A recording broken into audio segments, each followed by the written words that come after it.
ఈరోజు ఎంత కష్టపడ్డామండి, అహోరాత్రులు కష్టపడ్డాం, నిద్ర లేకుండా కష్టపడ్డాం, భార్య పిల్లలను వదిలేసి ఈరోజు ఆ కార్యక్రమాన్ని విజయవంతం చేయడానికి మేము క్షణం క్షణం పడ్డటువంటి కష్టానికి అవమానిస్తావా? అంటే లంబాడీలు ఎక్కడ ఏ కార్యక్రమం చేసినా నీకు ఇదే పనా?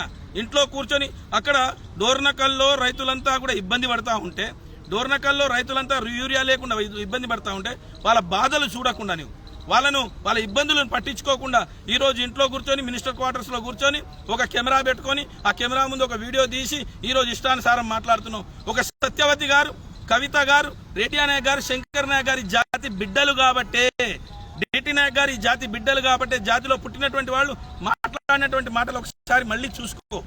వాళ్ళు మాట్లాడినటువంటి మాటలు పార్టీలకు అతీతంగా తెలంగాణలో జరుగుతున్నటువంటి అన్యాయాలపైన, తెలంగాణలో లంబాడీలపైన జరుగుతున్నటువంటి కుట్రలపైన స్పష్టంగా మాట్లాడిర్రు.